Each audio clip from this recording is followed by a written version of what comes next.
talk to you about. I wanted to play this, but we decided we shouldn't play it. We don't want anybody to have any sort of a way to get it down. The episode of you when There's a daytime talk show that once ruled the headlines with its bold opinions, dramatic confrontations, and larger-than-life personalities.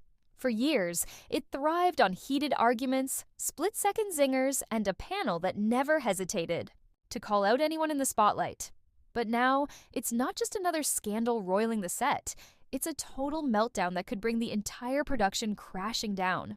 Lawsuits are piling up, advertisers are bailing, and network executives are sprinting in every direction, trying to quell a controversy that erupted so fast it caught everyone off guard. What began as a routine string of pointed remarks has snowballed into a legal crisis so colossal, insiders are whispering that this show might never return to the airwaves. It's a stunning fall from grace for a program that once turned morning chatter into must-see TV. The hosts made a name by tiptoeing on the edge between fearless commentary and borderline defamation.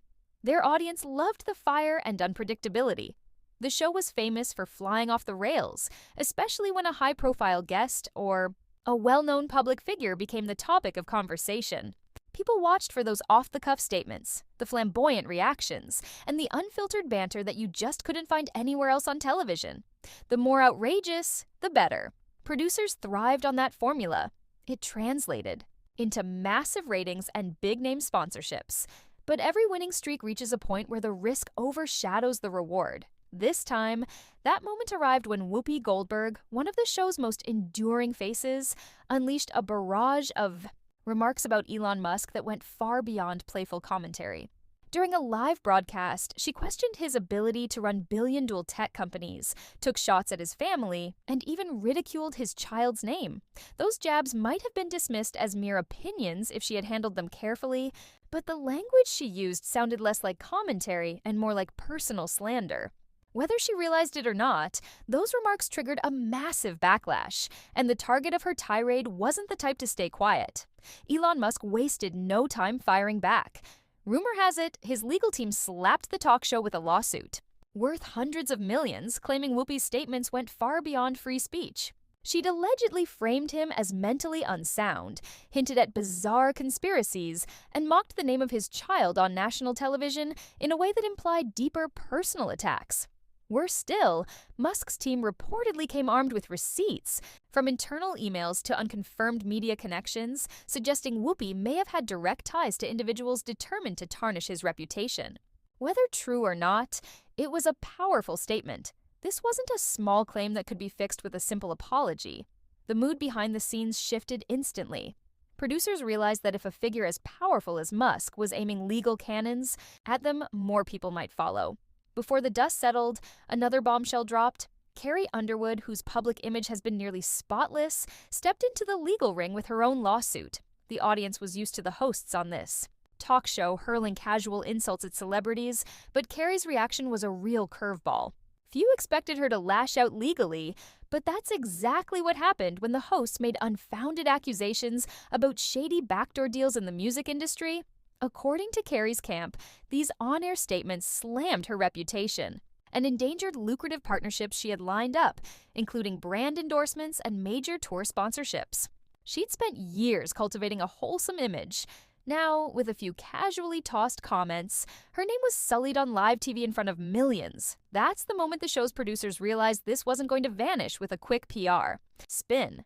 If a star like Carrie Underwood, someone who usually avoids controversy at all costs, was willing to go toe-to-toe in court, the show was in serious trouble.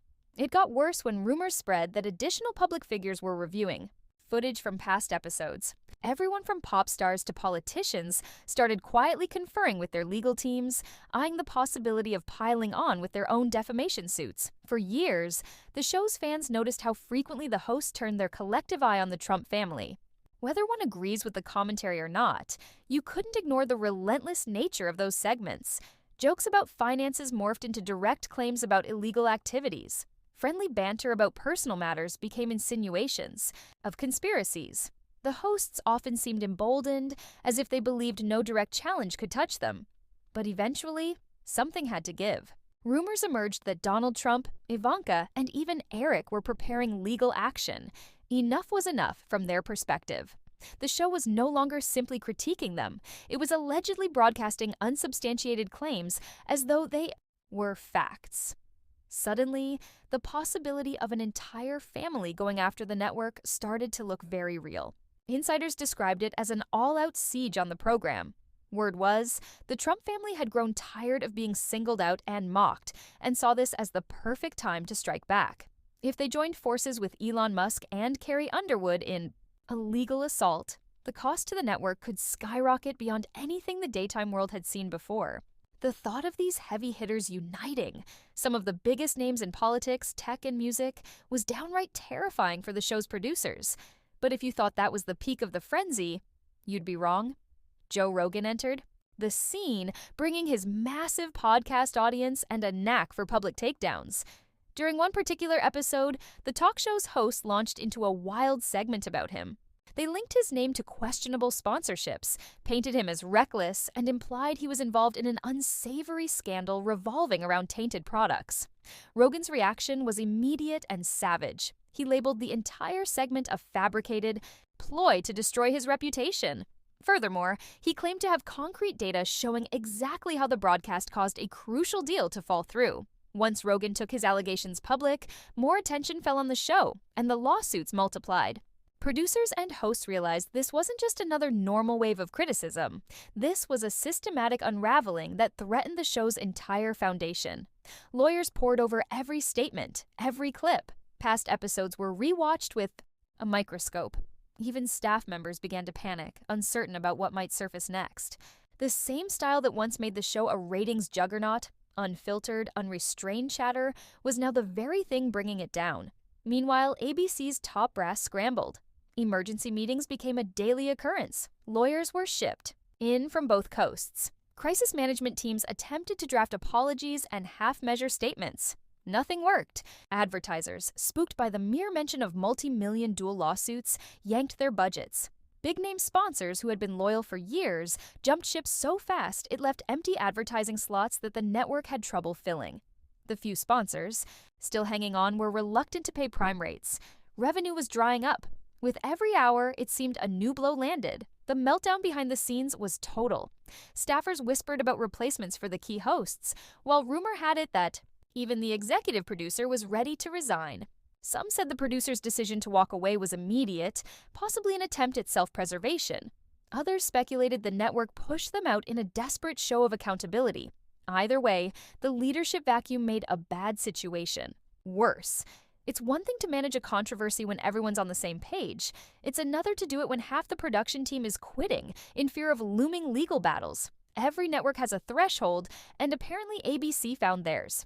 Faced with a landslide of defamation suits, a mass departure of advertisers, and a viewership that was suddenly seeing the show as toxic, executives had to act. They made a drastic call: suspend the show indefinitely. No final broadcast, no countdown, no tearful farewell. The lights went dark without so much as a goodbye. In the days that followed, rumors swirled about a permanent cancellation. Some insiders believed there could be a rebrand or a different format, possibly with a quieter tone or a new lineup of hosts entirely. Others argued that the show was so controversial that trying to resurrect it would only invite more lawsuits. Most shocking was the swift fall of Whoopi Goldberg, once seen as the anchor of the program. Multiple sources suggested she would be fired outright, her contract under severe scrutiny. She'd been the one at the center of almost every major controversy, and the network might have wanted to make an example. Her co-host Joy found herself tangled in several lawsuits too, while Sunny Hostin retreated from the public eye, keeping silent and letting her attorneys handle the chaos. Daytime talk rarely gets this explosive, and when it does, it's typically settled behind closed doors. This time, the entire fiasco played out in full view, with real dollars on the line and reputations at stake. Fans, of course, erupted on social media. Some demanded the hosts face real consequences. Others felt the show's cancellation would erase a platform for strong opinions. But no matter where viewers stood, one thing was clear: the era of unfiltered hot takes without consequence was ending.